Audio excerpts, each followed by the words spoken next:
Ladies and gentlemen, welcome to another edition of Arkansas Wrestling Unleashed.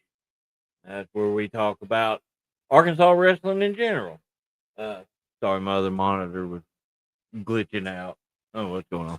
Anyway, uh, it is a nice, cool, rainy day here on the outskirts of Hector, Arkansas. And I only say that just so I can waste a little time to let a few more people kick in. So, come on. Oh, it's that.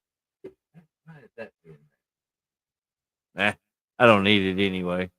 So hope everybody's enjoying their evening. We're gonna, like I said, we're gonna let a few people uh flow in a little bit before I start rolling through these things. Uh, Still waiting on my guest to kick in too. Uh, just one of those days. Uh, oh, excuse me, but yeah. So what we're gonna do? Oh, excuse me. Sorry about that. As usual, we will go through our different flyers and everything of different shows around Arkansas. And then we will, hopefully, if my guest can make it here, uh, we will talk with him and see what he's got going on, get a little history background on him.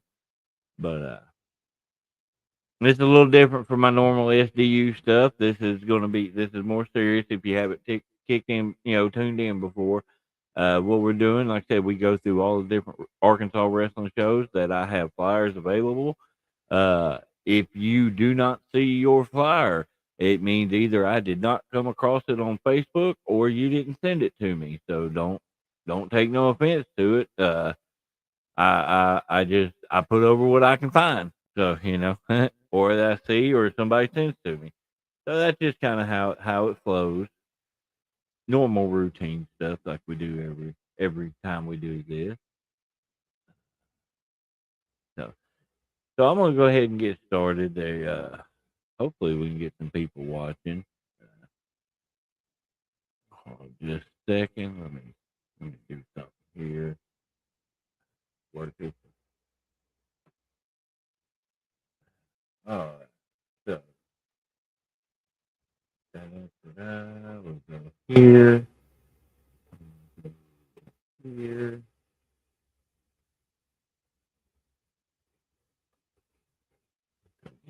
Back. Mhm.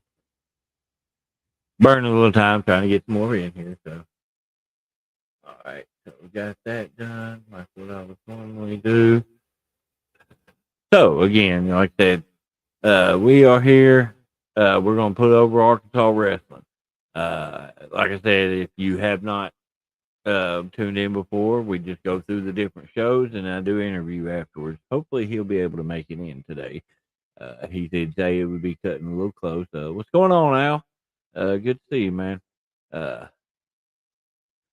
got a few people tuning in. Fred James, of course. What's up, Al? All right. So I have went through Facebook. I found what I could find. Like I said, if you do not see your flyer, uh, make sure you send me your info, man. I can't put it over if I don't know what's going on. If you are a wrestler and you want to work in Arkansas, hit me up. I have a list of shows and people to contact in order to get booked on those shows. Uh, it's not a reference for me, but it is a little guide on who to talk to. So, but we're gonna go ahead and roll into this. We start as normal with the one of the longer running Saturday shows. You got Out of Control Wrestling in Hoxie, Arkansas, November 22nd, Thanksgiving Throwdown. Man, that's one thing I've been seeing at Hoxie. You're seeing a lot of new faces, a lot of people. Um, that you really hadn't seen up there. They're throwing in a good variety of stuff nowadays. Also, the next week, November 29th, will be their Giving Thanks show, free admission in Hoxie, Arkansas. Oh, Justin, you be quiet. What's up, Mark? Uh, yeah, you got this goober right here. Uh, only time they wouldn't want to see it if you were on it. So, all right, we're going to roll into our next one, and I've got quite a few for these people because they are doing a very good job at getting their promotional stuff out there. Diaz, Arkansas, you've got Wild Card Wrestling. We're going to start off with this one, November 22nd, this Saturday in Diaz. You got that feller coming from ALW. I forget his name, but yeah, it should be a really good show. If you're in the Diaz area, make sure you hit it up. Then the next week, Richard Holiday is coming in. Now, I'm gonna tell you right now, if you ain't seen this guy's videos online, I don't know what you're watching. Because I'm gonna tell you right now, his whole signature move thing, I mean, all it is a freaking uppercut to the nuts. And this dude has gotten it over massively. Jason Dugan, that was the guy. I didn't know who it was. But no, Richard Holiday is coming in on November 29th. Then we've got our first shows from next year to put over. February 14th, Austin Aries is going to be at Wild Card Wrestling. Then hopefully, and there's probably going to end up being a seminar, guys. So pay attention. Pay attention. Then February 28th, which was also my wrestling anniversary. Haha. Got the Rowdy Club coming in. Teal Piper and Diamos. I hope I said that correctly, but the daughter of Rowdy Roddy Piper will be in action there, as well as this Diamos guy, which I've seen. I don't know a whole lot about him, but that will be in Diet. We're going to roll over here to Rector. This is also November 29th. There's a few of us. You should notice some familiar faces on that one. But yeah, there's going to be a big 2-ring battle royal, multiple matches. Should be a good show overall. Mainly because I see Uncle Phil up there. Uncle Phil's going to be in action. That's one of my favorite people in this world. So I'm going to make sure I kick him in the face.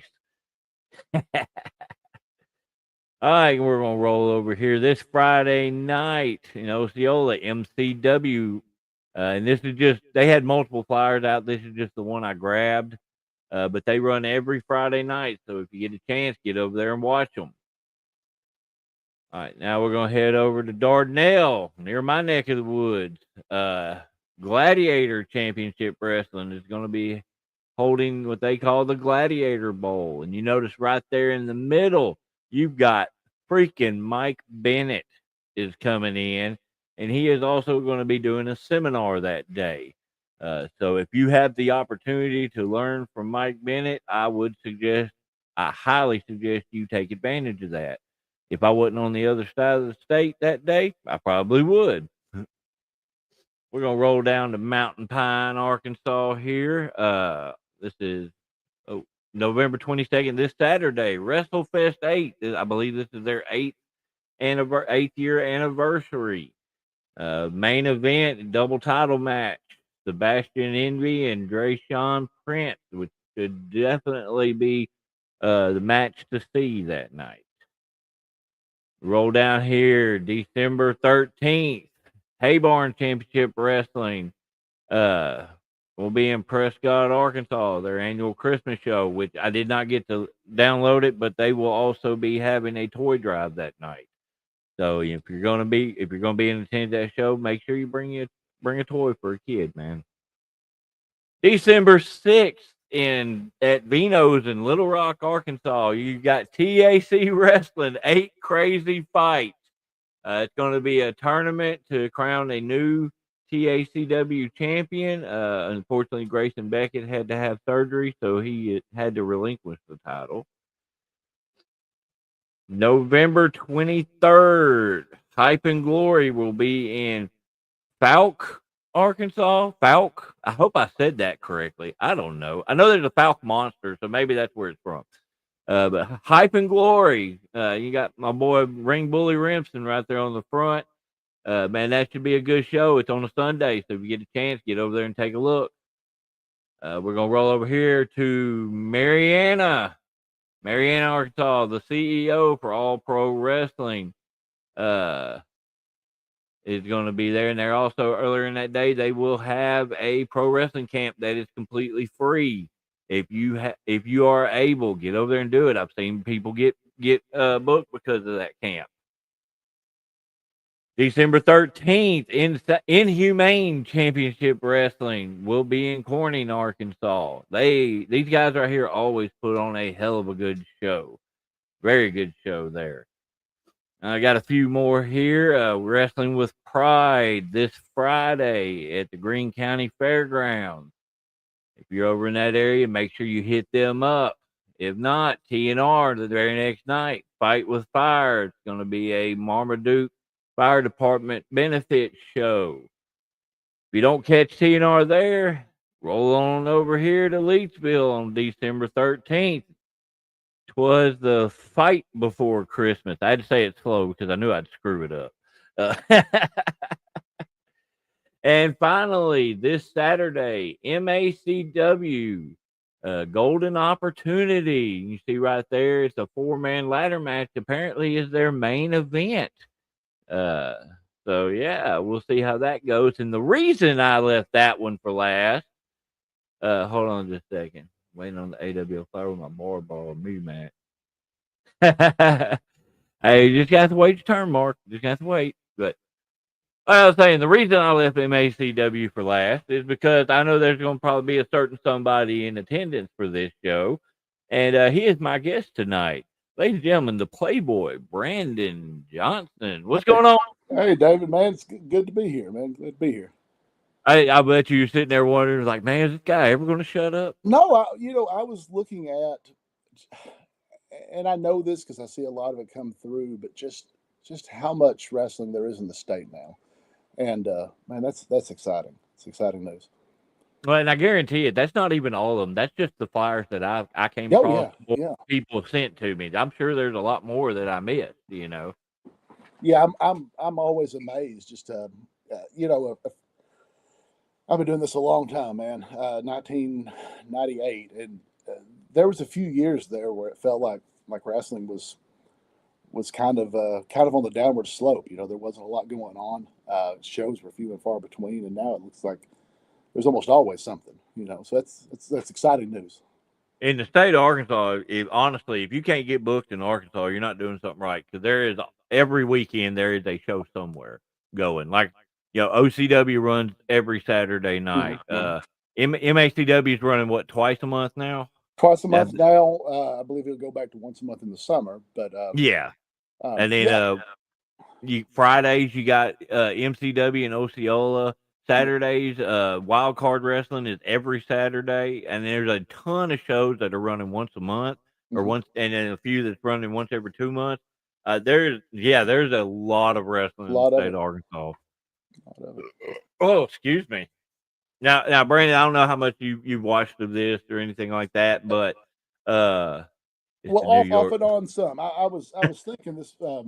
Actually, I watched some of Black Diamond Enterprises not long ago, and I questioned. I thought, man, what have I got myself into? Because I was thinking, I was thinking like I don't consume a lot of wrestling as far as shows, but then I got to thinking like, other than live wrestling, which I love. Live wrestling is a totally different horse than any other wrestling. I do consume a lot. It's just kind of in pieces. Like that's kind of where all media is now, right? Like right, Spotify and things like that. So it turns out I do watch a lot. I just don't watch it kind of from start to finish, like a television show. Yeah. And so I thought, well, yeah, I'm pretty excited about that. So I have seen a little bit, but not a ton. Well, and the main thing I was putting down is that we're laid back on here. I would say 90%, 95% shoot. We pull that curtain back, but we don't do it a whole 100%. So it's at your discretion on that. Oh yeah. But man, one thing I like to start off with a lot of people when I interview them and all is what originally got you interested in wrestling in general? Oh man. Oh, so well, I grew up with it. So my uncles uh, were both. One was a wrestler named Chris Royal back in the '70s around Jonesboro and Memphis, and then my other uncle was a referee. And uh, Saturday morning, man, that's what we did. My cousins, my uncles, we would watch. Of course, Memphis wrestling was big, and Earl Bell was still pretty big then. So people would come in, and we would go see shows, and just really grew up watching it, and kind kind of fell out. Um, I, how old are you, Dave? Roughly. Uh, 44. I'm a little older than you. So there came a time, where we were wrestling like the Wolfman and Mummies, and I stopped being as cool to me. Kind of backed out of it, but I still always really liked it. And so when I got about 16 or so, my friends, a couple of them were really into watching it, and we would watch it together, and really enjoyed it. And we would stop, while we were out running around at a gas station to get gas. And one of the guys was like, "Man, that guy there is a wrestler." And it was Leonard Doan. And so Okay. I would ask Leonard every time we met. I would ask him, "Hey man, when you go train me to wrestle?" And he's like, "Never." And then he would leave. And that went on for about a year and a half or 2 years, I guess. And finally, he told me he cut me a price and I said okay. And so me and another buddy, I ended up paying my other buddy's way in. And I found out later that he charged me double what he normally charged just because he didn't think I would pay it. And and so we got out there and we're locking up, kind of going through some chain stuff with him. And a customer came and he's like, "Hey, I'm going to leave you with a couple of guys." And it was the canines. It was Mad Dog James Newman and Bad Dog Doug Abbott. And after he left us alone with them for about 5 minutes, Tim decided he didn't want to wrestle anymore. And I came back. And so he ended up using me some. And then it wasn't long after that that him and David Polston started the ASWF. And so it just kind of went from there, man. Uh, So you're actually one of like the ASWF originals. so I was thinking when you showed Big Nasty Uncle Phil there, uh, we were, I believe, the first match. I believe it was me and Idlebane. He was Idlebane then, versus Too Sweet Timmy G and Sexy Rex Ellison, if I remember Oh correctly. wow. I know And I remember Rex very well. that first show was in. It was actually in Aaron's backyard. It was a bunch of family and friends and stuff. A couple of guys that were talking about maybe investing, and then about 2 weeks later, we had a show at the Walridge Armory, which would be like the first official show. But yeah, that was our first show. So I was there, and that's kind of how I got back into it, man.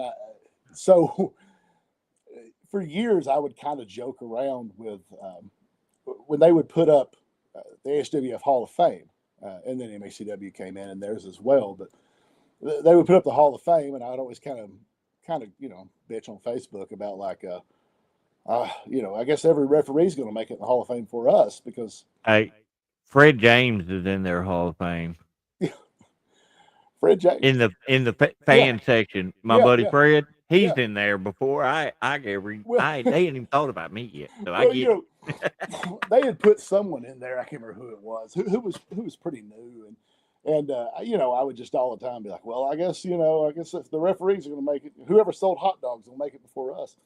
And so, kind of, one of the stories about that is that, and they may have beat it since then, but I often say like Leonard and I were the longest reigning tag champions with them, and I don't know if that's true, but I'll tell the story here. Uh, what happened is we won the belts, whatever that Saturday would have been before September 11th, 2001.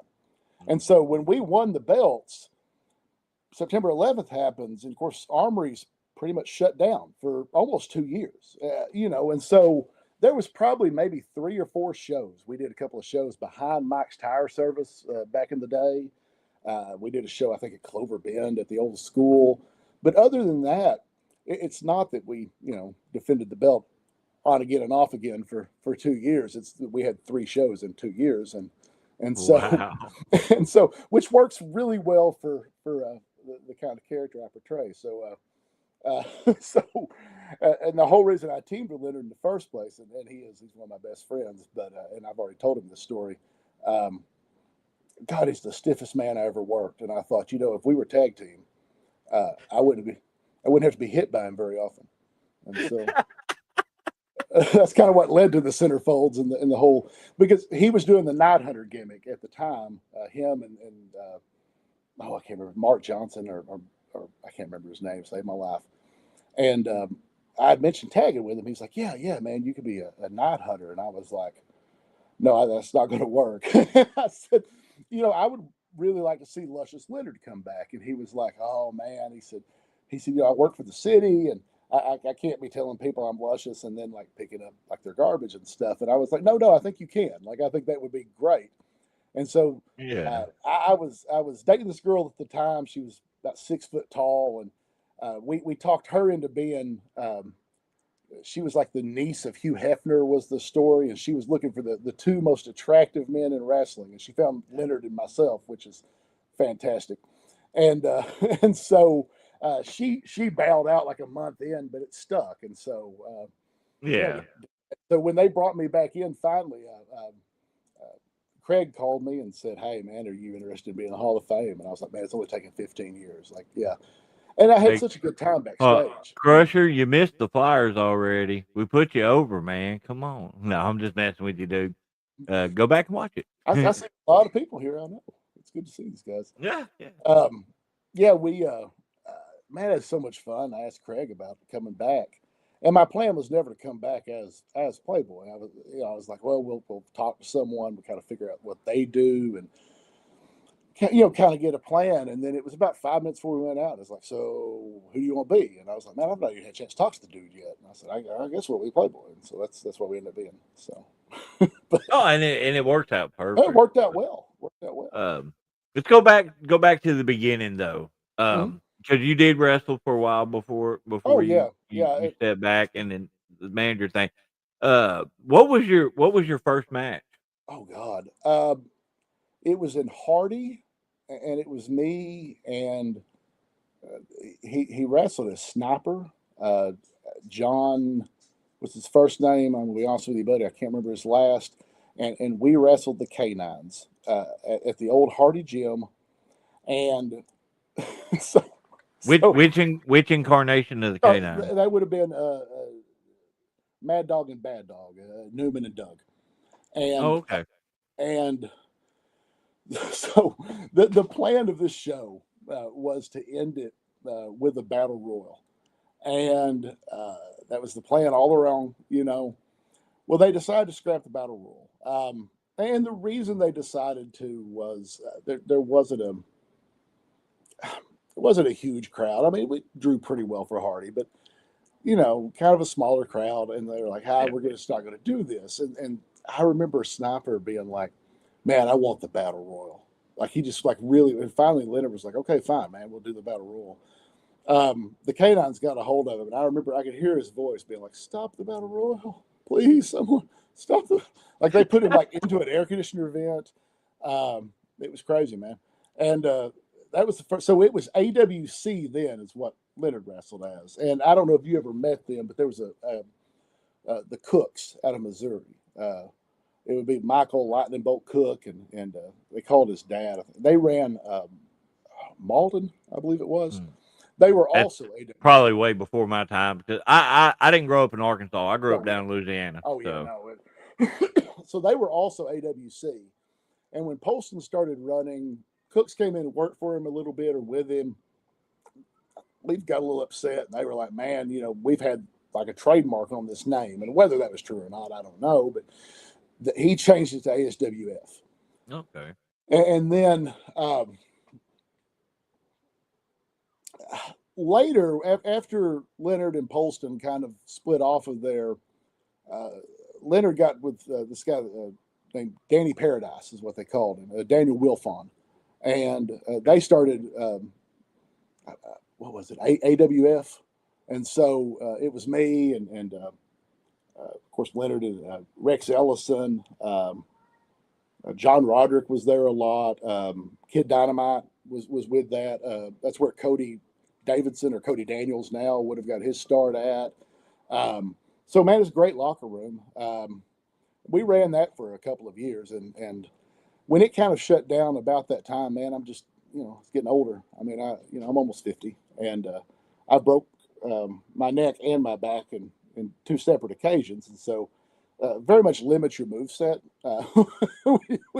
So Hey, I don't know anything other than that. Come on now. yeah, right. Just got rebelled out. Yeah, I mean, I obviously wasn't a high flyer to begin with, but I mean, really just kind of had to change what I did, and then like I said, there was a long time there where there wasn't a lot of local wrestling, Well, and it was also that's probably during the athletic commission days, yeah, oh when yeah, oh they god, made it very difficult for promoters to run. oh, it was Uh, such I a remember because I did a little bit of promoting right at the end of the commission time frame, and I remember how much money I was having to shell out every did, show, and it's just ridiculous. did you ever? You may not have. Did you ever work for any shows where like you had to hide until the commissioner left? So like one time they had us go out a window. I didn't have to personally hide, but we did one show that the commission showed up for, and we had to cancel our intermission because if they would have inspected the ring, they would have shut it down. Yeah. Oh Uh, yeah. Ham bone ring. Oh man. So I was so Yeah, that's all I gotta say. new beginnings coming up, right? Or golden opportunity, golden opportunity. Yeah. Um, Let me put Nick over real quick. I, I really feel like, and I don't necessarily feel like I have anything to do with that, but like coming into his own as a performer. But a lot of the times we've talked about it, I was like, I realized that he's a little younger than me, and maybe he never got to meet Leroy Hambone, but I've never seen a man do more with less than Leroy Hambone. He could go out and put out three moves, and that the crowd hated him, and it wasn't like go away heat. It was legitimate heat, and he would go out there and, like I said, do three things maybe. Which one? The older Hambone, Leroy. Leroy. Okay. Yeah, and man, I mean, just got such phenomenal heat. But I believe his ring might have been Leonard's old ring. Oh yeah. It was made out of 2x12s. It was like 2x12s, and then a couple of 2x12s, and then wood, and then carpet padding, and then like a canvas tarp that just tore the skin off of you. Okay, Yeah. so that sounds like the right one, except they Oh. had more of the 2x6s. Mm. I know because I did a match in there. I took a TKO, and on that bump, one of the boards was warped, and I had a bruise from my shoulder down to my hip. So my back, I broke what's called the foraminals, like the wings on L4 and L5. And what it was I took a power slam from Hillbilly Tiny, um, and that those boards shifted, and we went between those, and I basically took it on the board, Oh shit! and Tiny, although his name said he was not, and so it led to. About a week later, I went to the chiropractor and I was like, "Man, I think it's caught." And he took X-rays. He's like, "Man, I think I need to call somebody to come get you because this is broken," and it Lord. was. Well, I know a lot of guys when they go from wrestling to managing. I know some have issues with that, because it's the mentality of you want to get in the ring. How's that transition been for you, man? Well, I, you know, uh, early on, I don't know. I think that I had a mentality.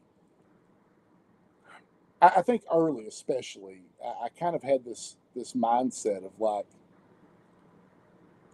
am I a manager, right, or am I like a mentor manager, right? So there was that kind of dichotomy where my initial thought on that was, I came into the Hall of Fame. We kind of sold the accolades of like, okay, we've, this is the pedigree of who he is.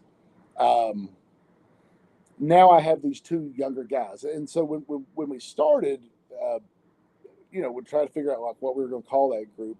That's why we went with the omitted.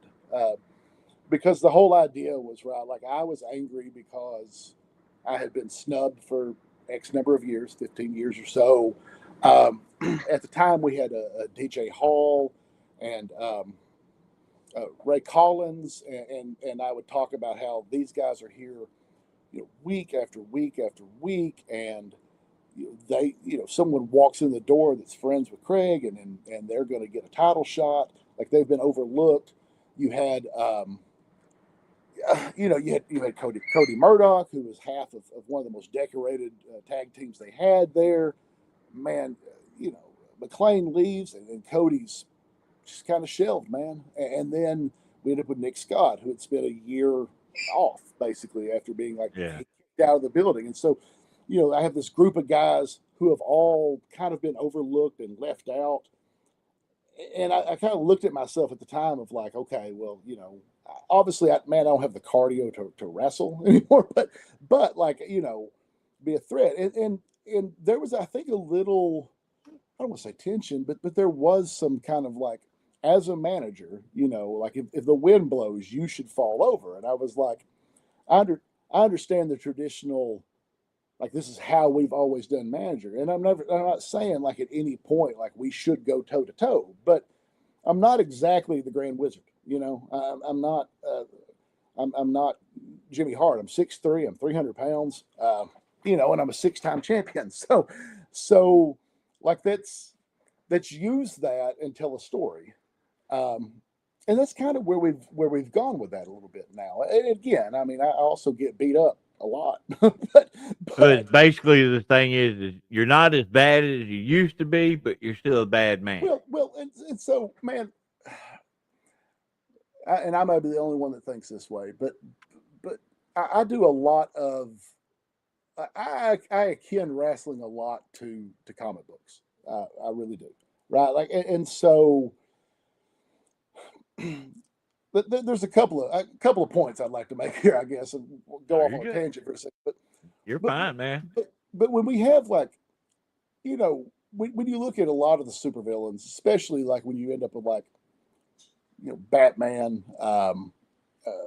Superman, things like that, they're not on equal footing as far as power levels go, and so the threat isn't that I'm could go toe to toe with this person. The threat then becomes it has to change, right? The dynamic has changed, and that can either be the numbers game or that can be the underhandedness. But like that's the thing. It's like you can still be, in my opinion, at least, a good supervillain or and not necessarily go on that equal footing. And that's kind of how I've tried to position that. But early in that, again, anytime you're working with guys, I always ask them like, "Who are you?" And and a lot of times you get the kind of the generic answer of like, "Oh, it's me turned up to 11," right? But the problem with that is it's not because the powers isn't what makes it interesting in a comic book. It's the weaknesses, right? It's those fears, it's those sort of things, and I that's love that. I love that analogy. yeah, I absolutely love it. and I think that's kind of been the thing. Is again, I was thinking on the way up here about how media has changed. I can't tell you the last time I bought a vinyl and went all the way through it. Because everything's Spotify, right? You watch a song, and I can't tell you the last time I've sat down and watched like a WWE or an AEW show from the start to the finish. But at a live show, right, you have to have a little bit of something for everybody because it is more like a movie or a whole album, and so It's a variety show. yeah, right. It's a buffet, right? So There you go. in addition to that, you have people that are there every time the doors open, and you have people that this is the only time they've come, and you want to make each match special to them, and you don't want them to feel like they have to have 2 years of lore behind it, but you also want to include little callbacks for the people that are there and make it special for Right. that. And that's kind of what I tell people like constantly is when I say like, think about your weakness, right? I'm not trying to be like be weak, but like what drives you, right? Because when you think about some of the greats like Stone Cold, it's the fact that he can't build alliances, right? Because he doesn't trust anybody. And The Rock has that vanity about him, and these larger than life characters, it's their weakness is where you can make those stories, and so. Um, I mean, I think that's kind of where we've gone with that. I know I got horribly off topic. It's just That's all right. Not sure who that is, but oh, all righty. Justin Klein, man. Justin is I hate to say a hero of mine, but kind of is. I've really enjoyed looking at his work over the time. I mean, Yeah. he's man. He straight up just said you don't get enough credit. Well, I mean, listen, he doesn't either. I mean, we can sit here and compliment each other, but he is I would 100% agree with that. oh yeah, he's phenomenal, phenomenal. I'm not gonna go behind the scenes on him because I know how he is online, so I'll leave it at that. And just he's good at what he does. We'll leave it at that. Oh, Peter Van. Oh, Well, Peter Peter. Van. Man, he's good people.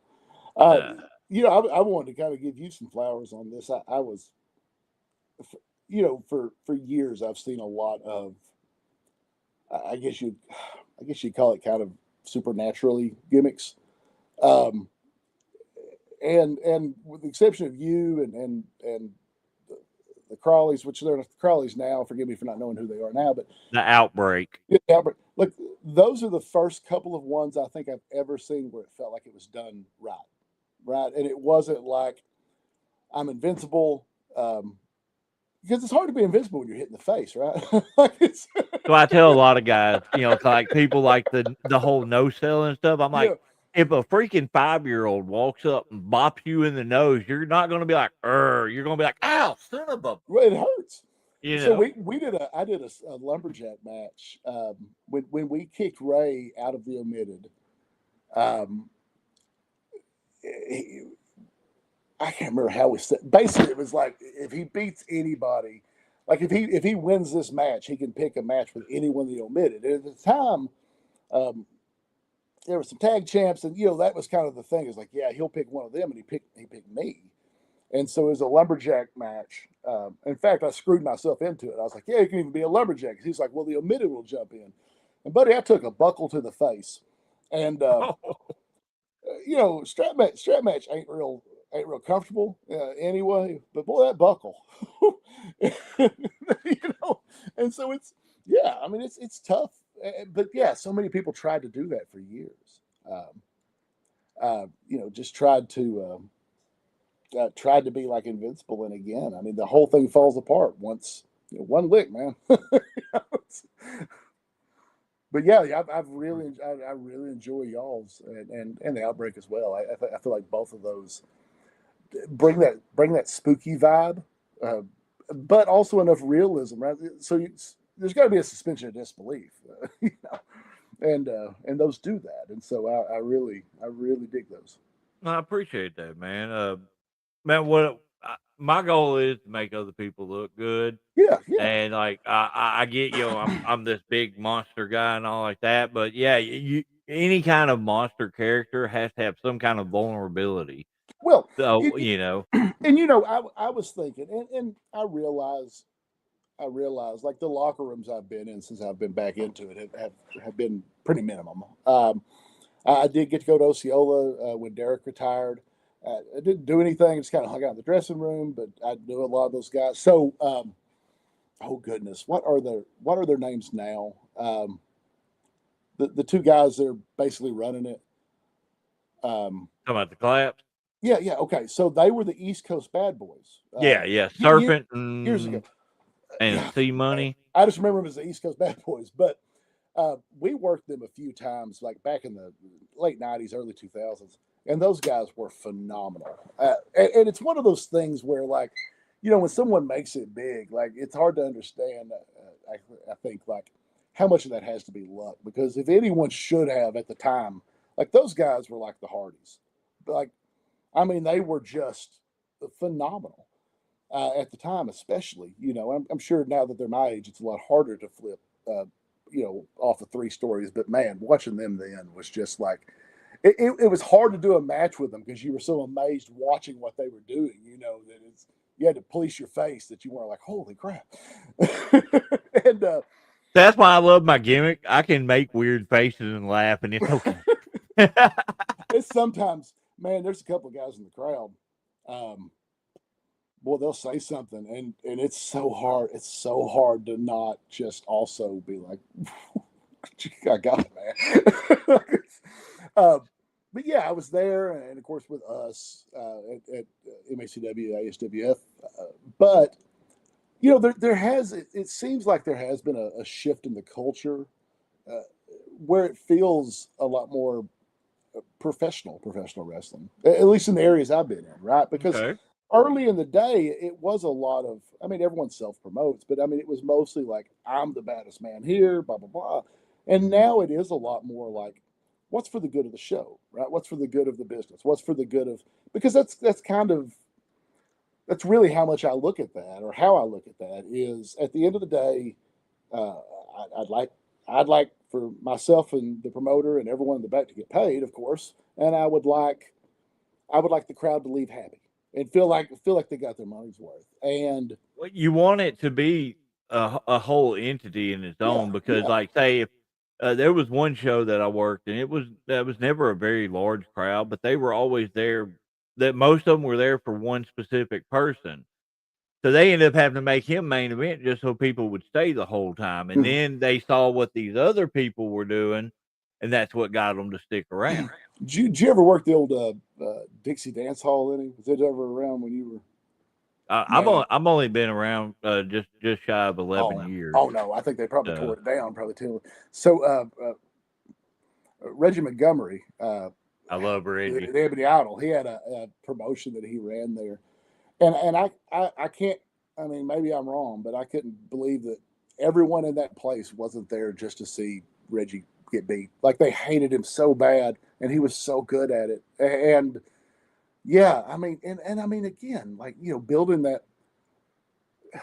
You want to build a show up to where if something happened, like I want the show to be good enough that if something happened to us, like if the omitted left, or you still want people to come back, right? Like that's the whole point Right. is we want the business to be good, we want the show to be good.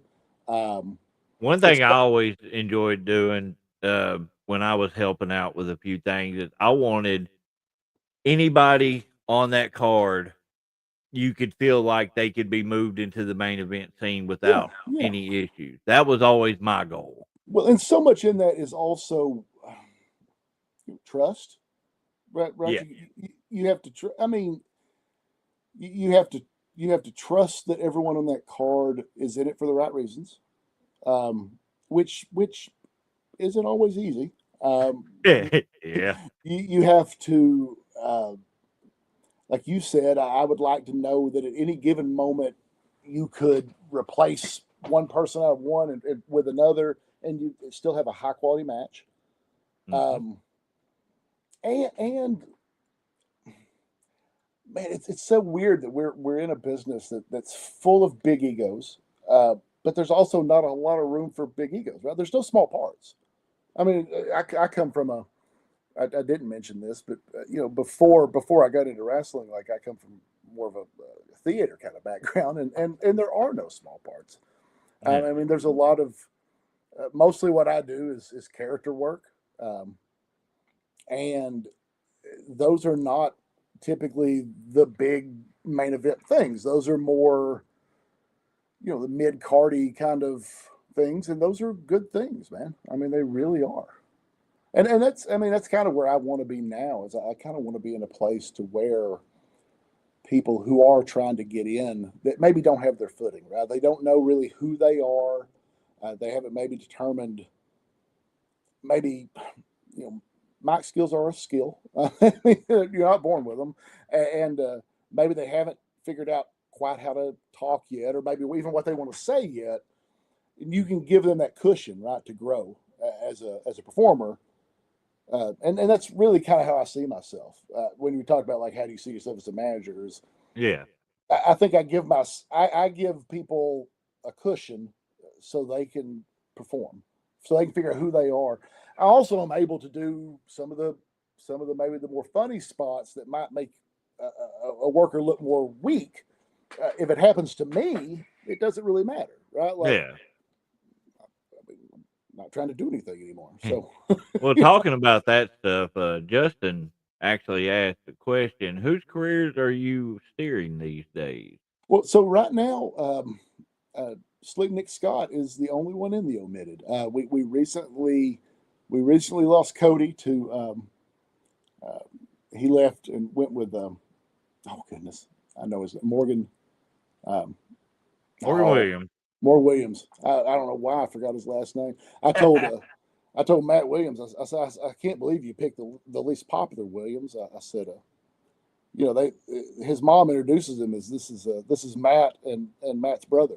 He doesn't, she doesn't, but I do like Morgan. He's a good guy. So you know, there has been some talk. I've talked to Craig a few times about possibly bringing in some more people. Although you know, I have this. You familiar with the band Everclear? Oh yeah. Right, right. So Everclear, man, that first album was gold.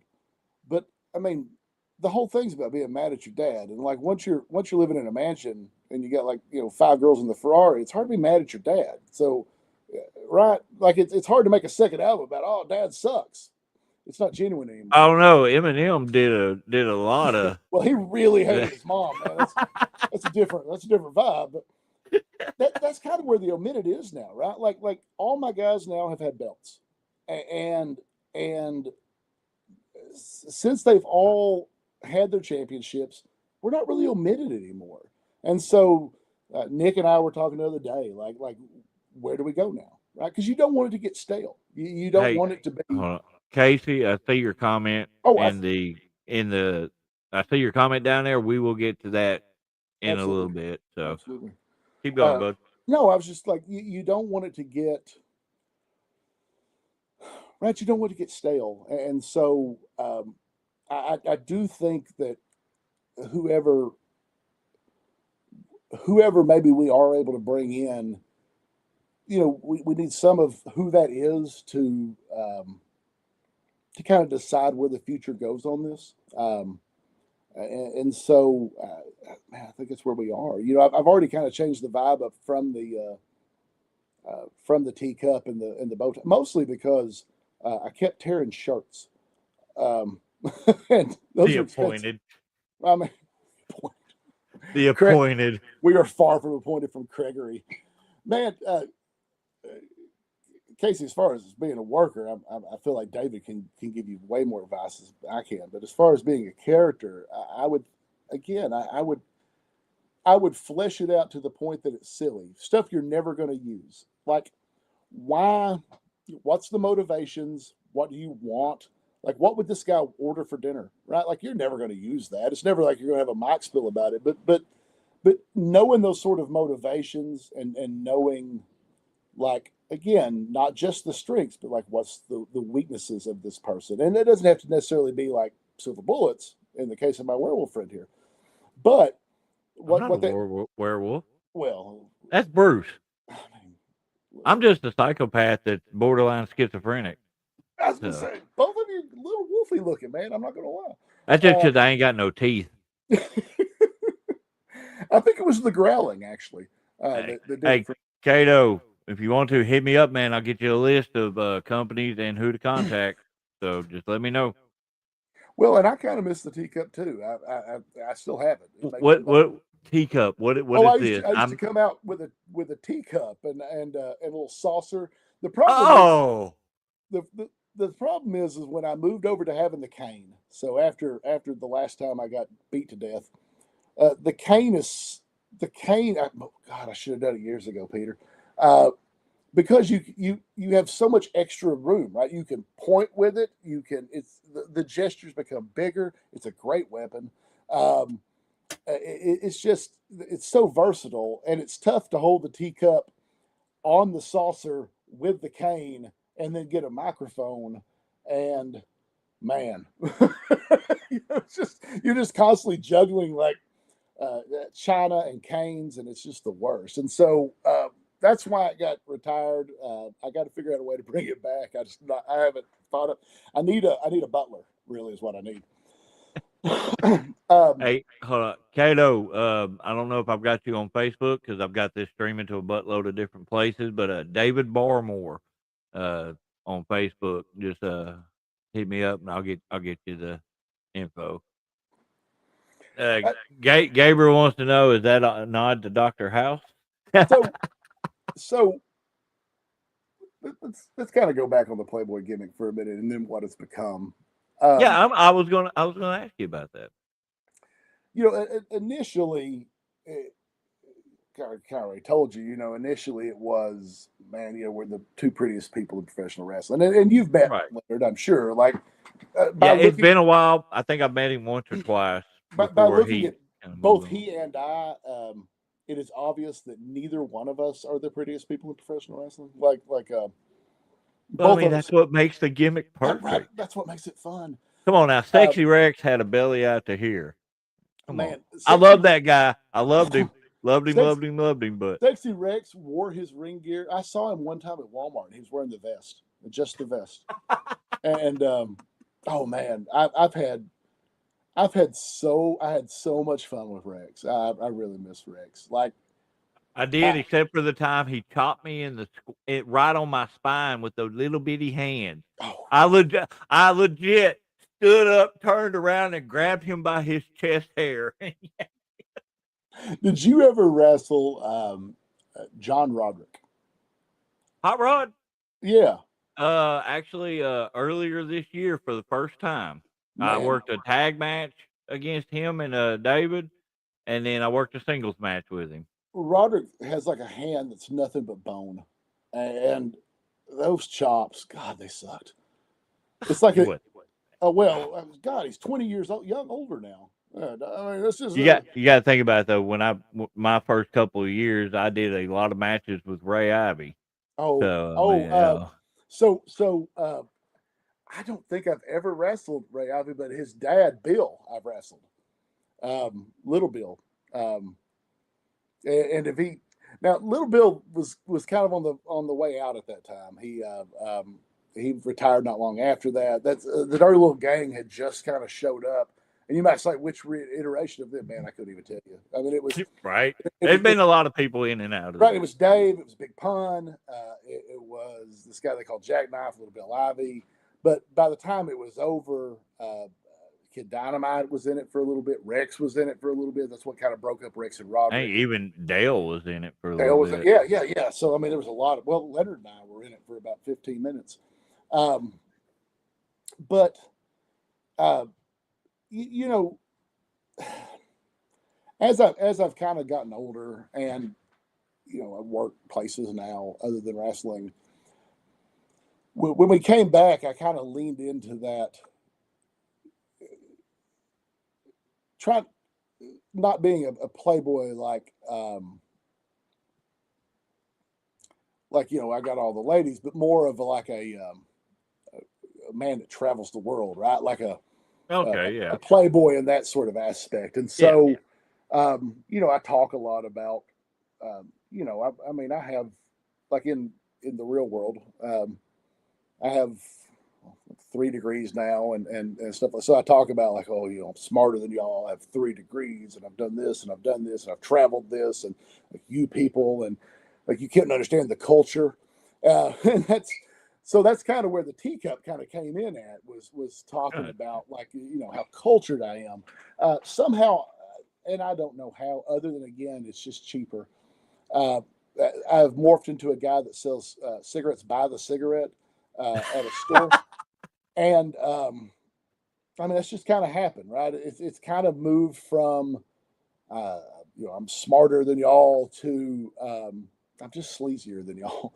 And I've just really, I've kind of enjoyed leaning into the sleaze, The only problem with that is at the same time, Nick has kind of leaned into the class, right? Like he's got the gold robes and he's like, But man, that contrast of the well, two characters and should that's what I work. tell him. Yeah. Yeah, I tell him, I'm like, man, I kind of dig that sleaze and class Because combo. think about it. Any high class actor typically has a sleazy ass manager. Yeah, yeah. Well, and I think that's the I think that's kind of the thing, right? Is like it's I don't want to say Paul Heyman esque, but there is kind of that underhandedness, right? Right. That kind of like, man, you just can't trust this guy in anything. You can't trust him to not cheat in a match. You can't trust him, around your lady friend. You can't trust him to not steal hot dogs out of the concession stand. Like you gotta have to, you gotta keep your eye on this guy. And so, yeah, I mean, I've really kind of enjoyed that kind of that sleazeballness. So when you were wrestling, who would you say, what is that squeaking ass? What's that Oh, squeaking noise? that's my my shoes I've made out of dolphins. No, I have a hardwood floor, and every time I readjust my leg, I apparently hit it on the floor, and it makes a. It sounds like I have like a pig in here or something, squeaking it up. So let's do this a two-part type deal. We're gonna go both eras. When you Okay. wrestled and as a manager, who's been your, like, we'll say on a larger level like WWE, that type of thing. Who's your biggest influences? Oh man. Um. Well, okay. So some of them people are probably not going to know really well. Then that's fine.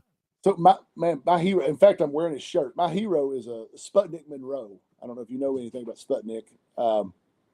Memphis guy, uh, basically uh, basically desegregated the Mid South Coliseum. He was he was hated. So there was and listen, this is before my time too. We're talking like '60s. He wrestled this guy named Billy Wicks, and man, they tore the South apart, but only for a couple of years. Billy only wrestled for a couple of years. Uh, but Sputnik became he was super over with the African American crowd out of Memphis, and in fact, and I use this sometimes. I present at conferences for EMS instructors and stuff, kind of around the United States, and I have a presentation that's everything I learned about like EMS education. I learned from wrestling is the name of it. But one of the things I talk about in there is Sputnik because man, that dude lived his gimmick. He got arrested for what was called mopery, which was hanging out in like black establishments and eating in places that were supposed to be segregated. Got beat up by the cops. There's a great picture of him with like a black eye holding a coffee cup. Had this huge white streak in his head, and so basically, I've heard the name, but I don't. I need to go research on that yeah, guy man. now. Well, they've been supposed to be doing a biopic on him for years, and it just always kind of falls through. But basically, he started uh, paying the ticket guy to sell extra tickets for the top section of the Coliseum. At the time, it was that was the segregated section, and so he ended up paying him to do. They ended up selling like 3 times the tickets than the top could hold, and then he went to the promoter and he was like, "You're gonna let my people sit wherever they want to, or I'm just not gonna wrestle." And the promoter knew, like, man, like there is a crowd out there of both both sides of the segregation line that's going to tear this place down if they don't see Sputnik get beat up by Billy Wicks, and so he kind of forced their hand. I mean, it Wow. was, and I just love that story so much, man. So early on, just hearing about him and watching him, I would have killed to have had a chance to meet him. Um, I, Hot Stuff Eddie Gilbert. I loved Hot Stuff Eddie Gilbert. Still love Hot Stuff Eddie Gilbert. In fact, we went to his grave last time we were in near Franklin, Oh um, wow. just to see it. Um, Dutch Mantel was really big back then. Oh hell. Cr- Oh man, Punch my grandpa. Malden was. So we were talking about Malden. I used to work for the Cooks in Malden some, So that's really cool. That's awesome. Sorry about your grandpa, but I mean that is a great story. Um, Will, him and Dundee both. When I was a kid, especially at Earl Bell, Tocho Yakamoto would still come in some, Wow, and I ain't heard that name in a long yeah, man, time. I'm such a good heel. You know, as far as like early, like when I started like watching it again, man, Eddie Guerrero is probably one of my favorites from kind of that earlier mid era of mine. Yeah, Just such a great, such a great heel. And even when he's a baby, right? He doesn't really change much. He's still, it's pretty much the same gimmick, yeah. but so good at it. The way I Love always explained it is, it didn't change the character; he changed his intentions. right, right, yeah, yeah, exactly. Well, and you know, and again, kind of step off topic. I'll come right back to this. So much for years was like, uh, you know, baby heel, and I've said before, like you know, there'd be a battle royal and like all the heels would come out, but like just because maybe we're bad guys don't mean we like each other, right? Like Exactly. just because we're good guys don't mean like we trust each other. There's all these dynamics between people that you know you could be the best person in the world, and man, you know we might just not like each other because of whatever, right? It might be because we're both super competitive or whatever, and I think that's one of the things, right? Those nuances in character of not just I'm a really good guy, I'm a really bad guy, it's trying to find that balance, and so that's one thing Eddie did, man. When Raven, I loved Whoa. Raven so much. And again, the character work, right? Like Raven was a You sound a lot like me. yeah, You're drawn to the characters. he was a well, and that's what I enjoy. He was a great wrestler, but like arguably there were people there that technically were much better wrestlers. But God, there was few people there that was more compelling. Yeah. Because he was so good at that character, and of course his wrestling's great. And I think that's one of the things is you know we get caught up in that telling a story with the match, and it should, right? The wrestling tells a story, but so does your your presentation. And Raven kind of had that whole package with that. The whole flock really was really great. Yeah. You know, I very much rooted for them against Diamond Dallas Page. Oh God, Dean Malenko. Dean Malenko was so good too. Underrated. Not a great talker. I was so gorgeous there. Malenko, you know, not my best. Not my. He would be my pick on the mic or anything, but he certainly was. His work was phenomenal. And then now, Yeah. So who do you feel influences your manager style? I don't know if it's I don't know if it's a manager. You know, I'm going to be honest here, and I may make some people upset, but with the exception of again, like I think Justin does a great job with that. So many managers just kind of get go away heat, for me at least, right? Like I just I it's agree. just a lot of like, man, that's an annoying dude. Um, I, I, I, I like I like Heyman, but honestly, like Heyman is Heyman, right? Like you Yeah. can't. There's no there's no building off of him, and like I'm gonna like incorporate some things because everything about him is so much him. And Um, he's so unique. It's good to study his presentation, but then yeah, you yeah, have yeah. to figure out your own way of doing it. Oh no, so Crush. Let me touch on Crusher real quick. Yeah, I mean it's uncomfortable to talk about because honestly, what happened was horrific. But God, he was so good as far as a worker, just so Oh, explosive. oh, you're talking about Crusher. Yeah, yeah. No, Yeah. what he said there. Yeah. I mean, yeah. I mean, I almost hate the fact that we can't talk about how innovative some. Oh, one more by the way, and then I'll come back on that. Chris Canyon. Chris Canyon. I loved Kane. God, I Canyon. thought he was one of the most innovative wrestlers. Yes, yeah. Everything. Well, you know, Gail Kim, uh, early on, uh, Yeah. that octopus choke. God, that was beautiful. I mean, such a great move. Uh, you- Bray Wyatt, not a manager, but that's that.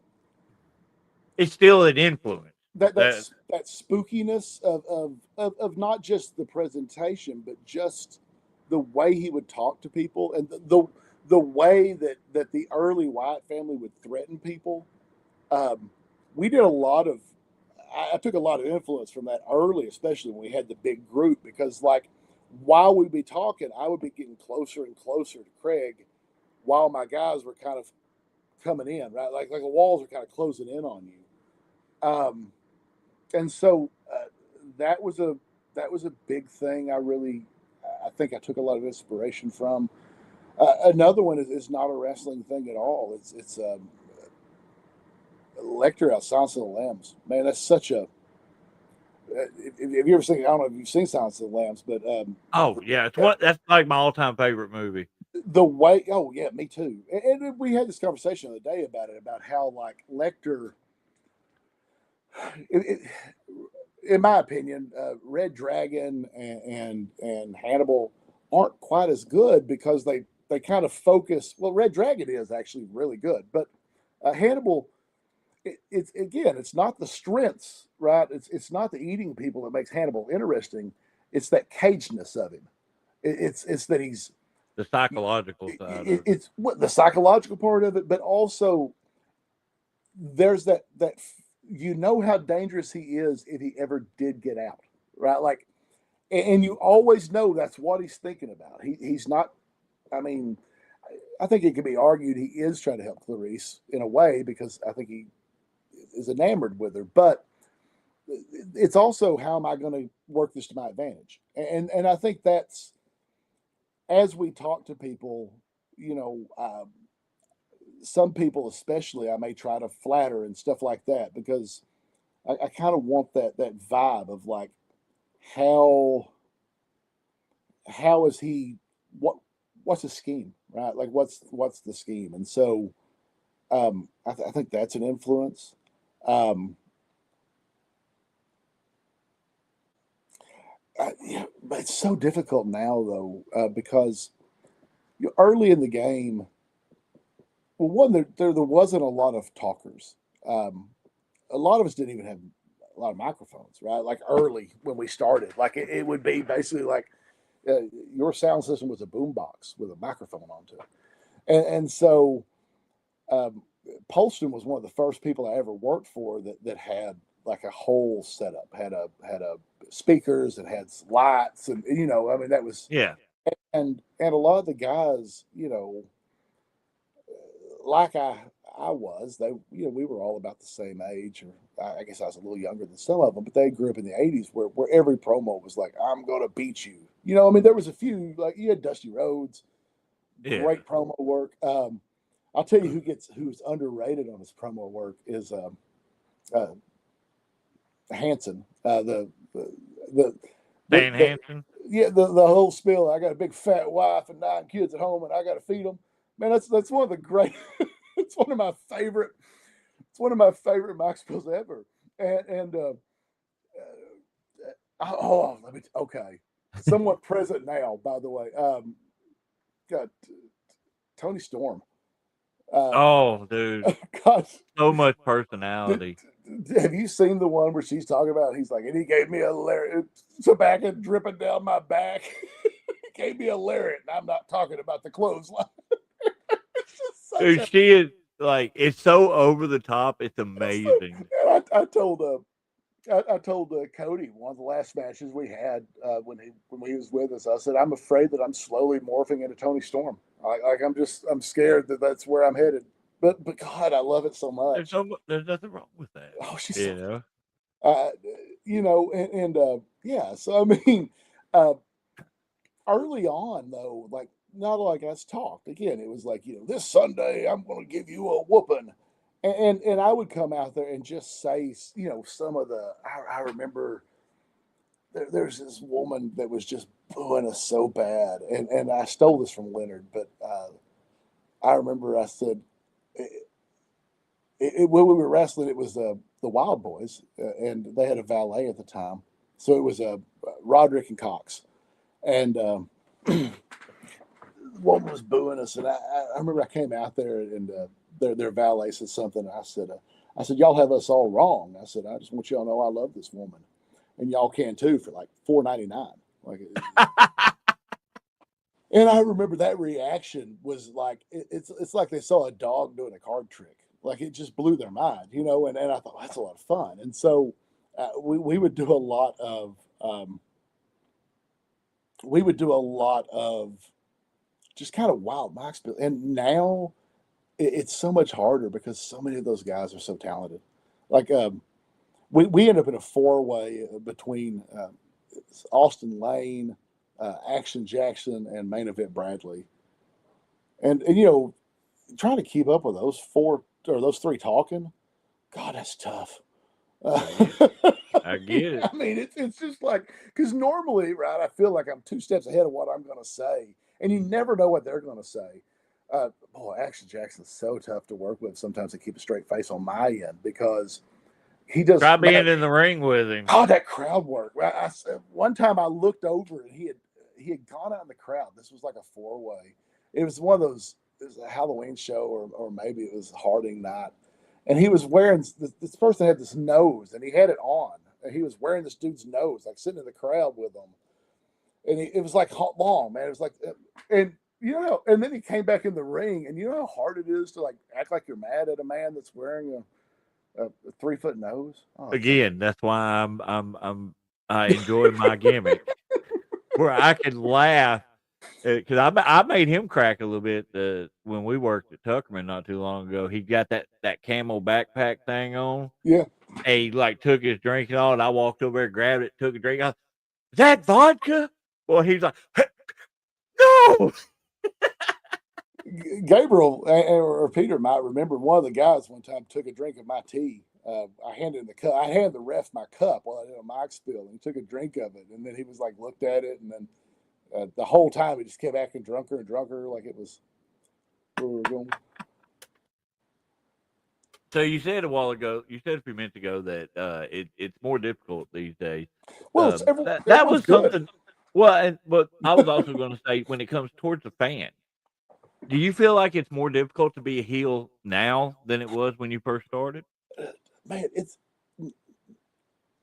it's always to me been easier to be a heel, and part of it is Well, I don't mean being heel compared to babyface. I mean just being a heel in general compared to when you first started. Because these days and age, you can't say certain things that you used to be able to say. I don't know. You know? I mean, I guess it depends. I guess it depends on the type of heel you are, right? Like how are you getting your heat? And I think that's one of the things about you can cheap heat your way into a lot of things. You can Mick Foley it, and man, it's a great day here in Missoula, and so I think it takes.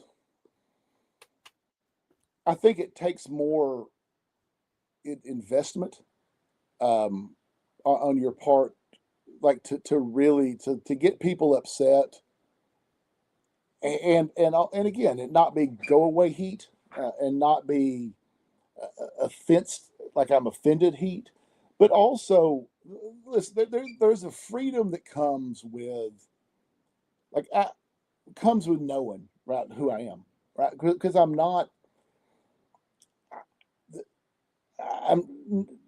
never going to get a call from Connecticut, right? They're never going to be like, "Hey, old guy, like come up here." Like that's a lot of these guys, and again, it's not necessarily WWE, but a lot of these guys have aspirations, right? To go and to make it big, and I hope they do.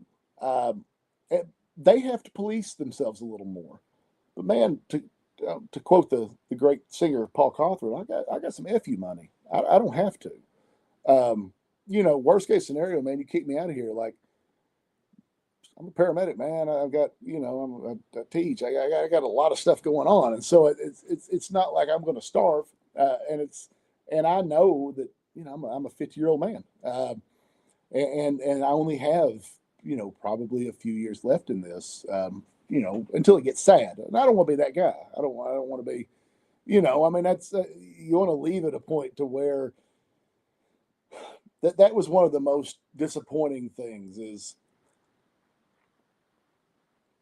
I'll come back on this, but you know, I've had things happen over the years, man. I've had an ex-wife pass away. I've had a fiance pass away, and I was telling my wife the other day, so many times, like because of media, because of books, because of movies, like you expect kind of this big climactic thing to happen, right? But it just ends sometimes, and that's kind of how it was with the wrestling.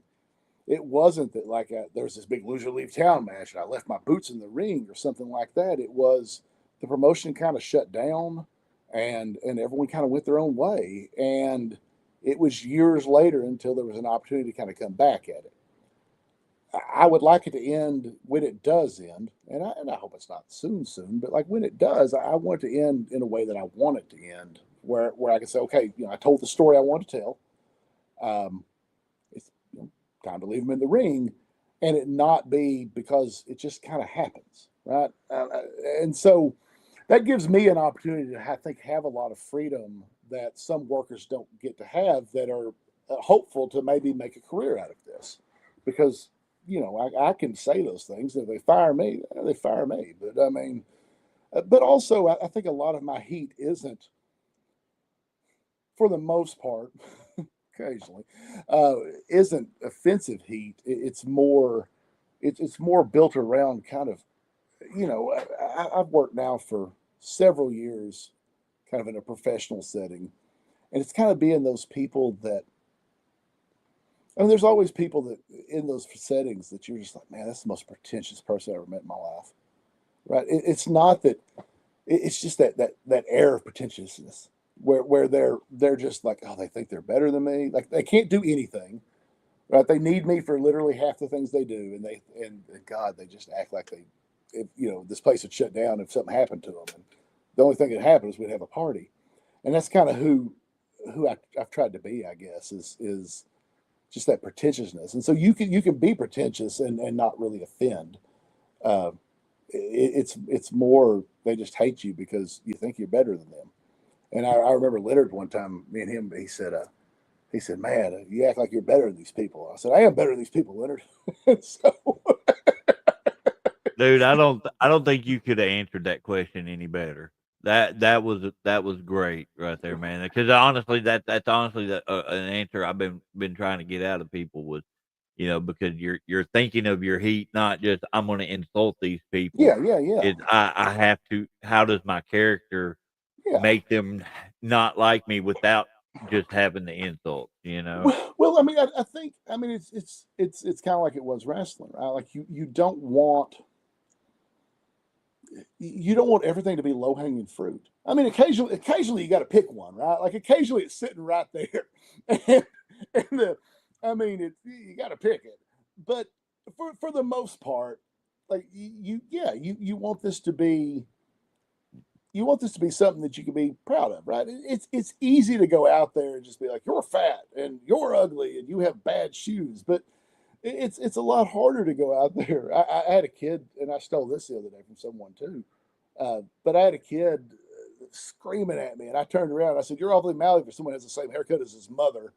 Like, okay, get offended about that. But I mean, that's a great line, and two, you know, I Mary at the show, and I love Mary, but Mary, you know, honest all the time, and I told her, I said, Mary, I'm gonna come out there and open a boot store in your colon, like that's a great line, right? Like it's so much fun, uh, but but you know that sort of, like those sort of things, like yeah, I mean, but they get mad at it, but like that's not a, like I'm not out there like calling them names or making fun of, you know, whatever. I mean, it's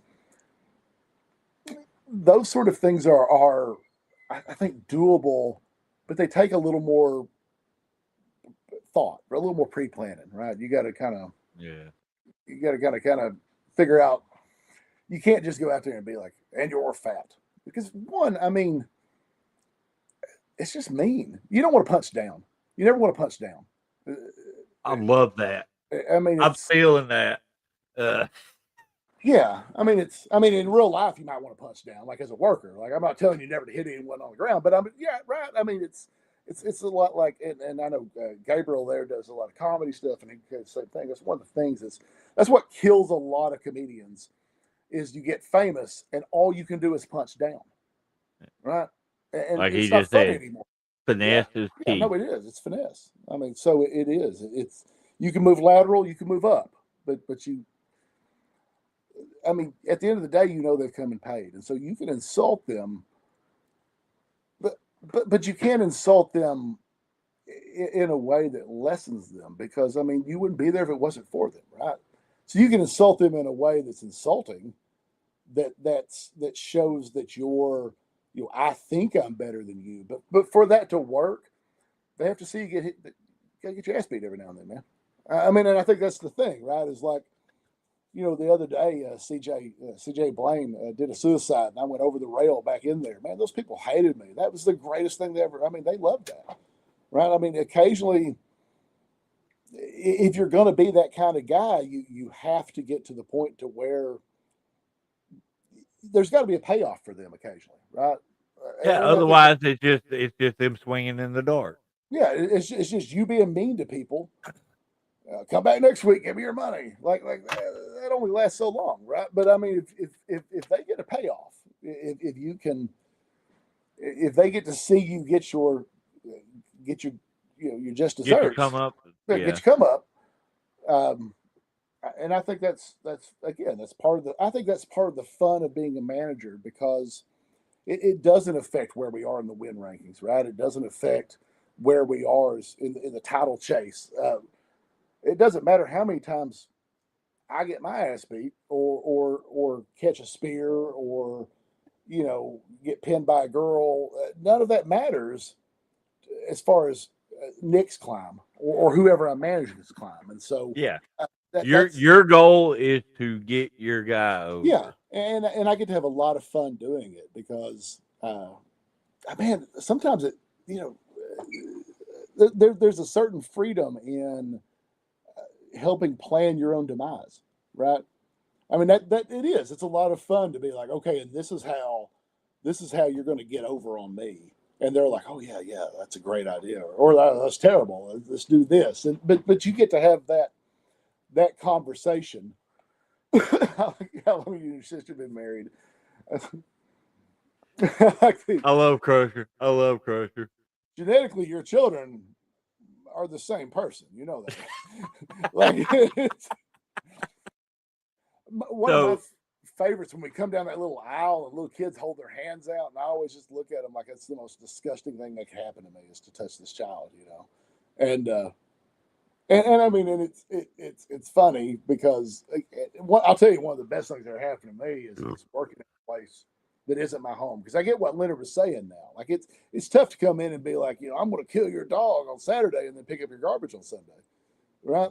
And so being away from that a little bit I mean, because I don't just run into fans very often. And so uh, part of it's because I don't leave that's the why house. I'm glad I live like 3 hours away from every show I work. Yeah. So I mean, it makes it easier though, in a it way, does. right? Because if you It ran into does. those people every day at the grocery store, it's hard to hold them the mystery of it. Well, we've gotten a lot longer than I normally do on this, and I'm not Well, complaining at all. I've But enjoyed it, man. I do have a couple more little things I want to Okay, ask. yeah, yeah, We're gonna circle back a little bit. I had that kid asking about training, but not necessarily training, but if you knew a young guy that was wanting to get into wrestling, what advice would you give them? okay. Uh, so from a training aspect, um, I find someone reputable, and by that I mean I wouldn't just depend on who I tell you or who, but ask people who are in it. Tell them that you're interested in being in it, and because there's a lot of people out there that take your money and not teach you a lot, man. I mean, I think that's super important. Another thing is, you're going to meet Probably a lot of people. Some of those people uh, will will be amazing and never go anywhere with this. And some of them will have been some places. One of the great things about being in early on that ASWF thing was I get to meet so many of those people like Valiant, Tommy Rich, uh, Buddy Landell, because it was at a time where they were still around. I talked to Chris Adams on the phone. He was supposed to come in before all that mess, and then um, I would always ask those guys that had been somewhere if you could give me any advice, like if I was to make it big, what would it be? And uh, I got a lot of like, don't spend money on hookers. But also I got a lot of things like Dusty Wolf, who was he was Dwight the Clown for a little while. I think Mr. Wrestling 3 for a little while. I remember he told me, he said when I got called up to be Doink, he said I knew that he said I knew two things. He said one, I knew this was going to be probably the highest I would ever be in my career. And he said I also knew that it was temporary. He said so. One of the first things I did was he said I got that first big check. He said I bought a house, and he said not a mansion, but one that I knew that I could pay the property taxes on. He said I bought a brand new like a Honda because it had a 10-year warranty, and I put the rest of that shit in the bank. And he said, and now he said I'm in a place to where I don't have to wrestle. He said I do so I can get like Christmas money or something, but like I don't have to. Like there's money sitting there, I can be comfortable. He said because what you don't want to do is you don't want to be 90 years old. You don't want to be Ric Flair, man. Like you don't want to have this is the last match ever, part 118. There has to come a time. We saw Willie Nelson 6 7 months ago. You don't want to be Willie, man. Willie's 98. That man wants to go to bed. Like, Right. and so I mean, I think find someone reputable, um, or somebody's reputable. There's nothing wrong with training out with some people, and then maybe training out with some more people. Man, absorb everything you can once you kind of get into it. Understand how very little it matters if you win or lose, because again, it's all about That's a it's discussion I've had to have with a few people here recently. it's all about building that uh, building the character. It's about building who you are. Um, don't be afraid to try new things, but God, know when to try them. There's a try things in training. Play to your strengths, though. I think that's one of the biggest things, man. I would work with guys that were built like I am. They'd be like, "I'm a lucha libre." No, you're not, buddy. I'll tell you, but like Toomer, K Toomer, man, that man's. I mean, he's like a cat, right? He's so agile. But like that wasn't, and I can almost bet you money if he was here, he could tell you like his first match. I bet those weren't the moves that he piled out of there, right? You played to your strengths. No, because his first match was with me, Oh yeah, yeah. and he knocked the shit out of me, and we just basically just brawled. You're gonna have bad matches. Um, no matter what you do, no matter how good you are, there's going to be someone that it doesn't click with. There's going to be a crowd that doesn't click with. Um, don't let that define you. That's another, I guess, piece of advice. And if it doesn't pop the first time, it's not going to pop the second time. I cannot tell you. I should have learned that years ago. Um, don't be like, oh, they didn't pop for that. Maybe they didn't see it. They saw it. So, I mean, I think that's on my end. That's what I would say. And I would say when it comes to character development, again, I would really I would think about who do I want to be. I would think about kind of all aspects of that. Again, think about the weaknesses of that character, the kind of the fears of that character, right? Like how does that tell a story, right?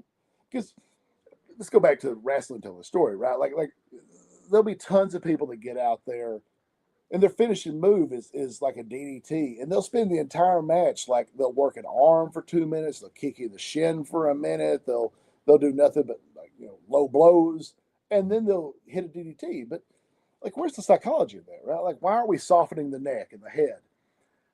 Kind of the same idea when it comes to building a character, right? Is again the character of Playboy that I have right now. He just wants people to respect him, right? That's all he wants. He doesn't think he's a bad guy. He doesn't think he doesn't think that what he thinks is he's been overlooked, and all he wants, like if Craig, if Craig Stone, the guy that's running it around, if Craig came out to the mic, it's like, Brandon, God, you're a legend, and we're lucky to have you. That character just like the Wicked Witch, man, he just melt because that's all he wants is he wants the crowd to acknowledge the fact that he doesn't, he's contributed something.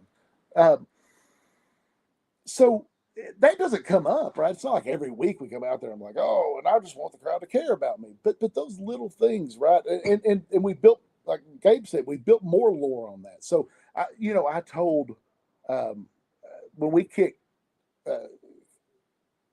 we kicked Ray out of the Omitted, I told him, I said, he lost a match. I said, Ray, I said, I'm not just mad. I said, I'm not mad. I'm just disappointed. And as I started to walk away, I said, like my father said, Ray, I'm not mad. I'm just disappointed. I walked around. I said, of course, you never knew my father.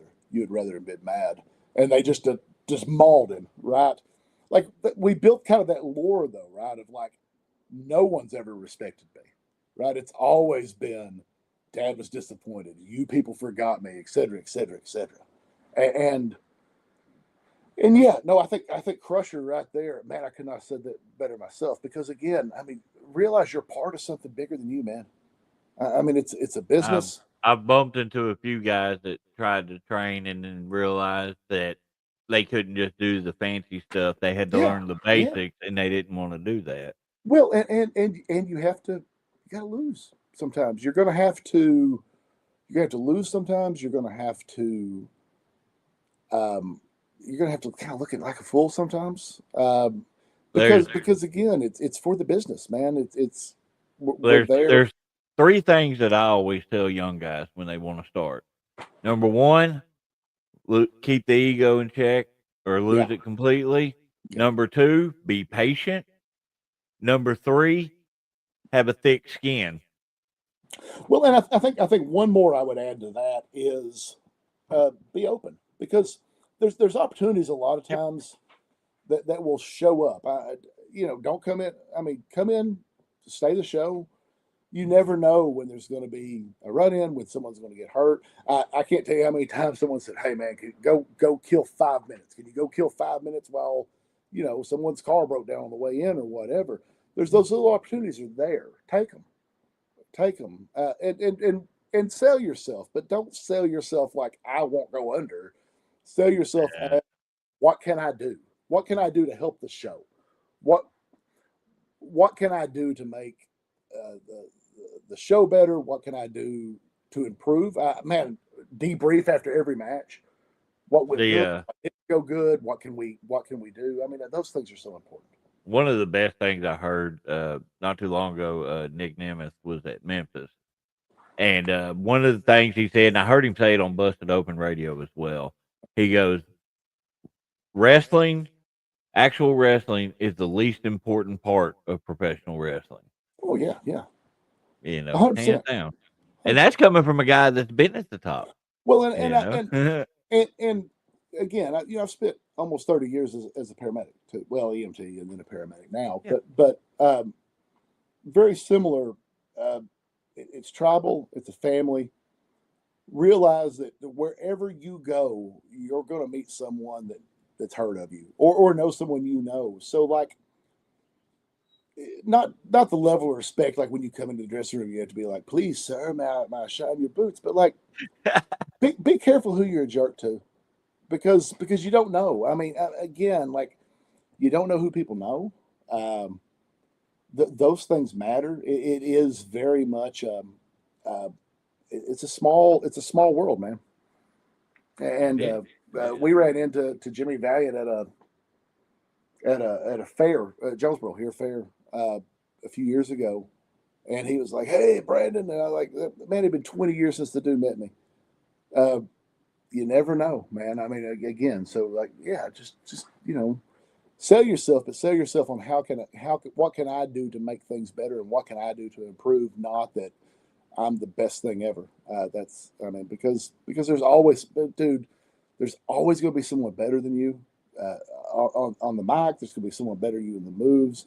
It's the whole package that matters, and Yeah. luck. But it's a lot of luck. I mean, it really is. Right place, right time. A lot of hard work, a lot of luck. And some people don't put in a lot of work and they're just lucky. I mean, it just happens. But some people work their whole lives and they're fantastic and they're not. At the end of the day, man, it doesn't matter. Live your life. Um, Man, life is tragic and it's beautiful and sometimes it's both at the same time. So that's my little pep talk, I guess, for the day. Hey, there's nothing wrong with that at all.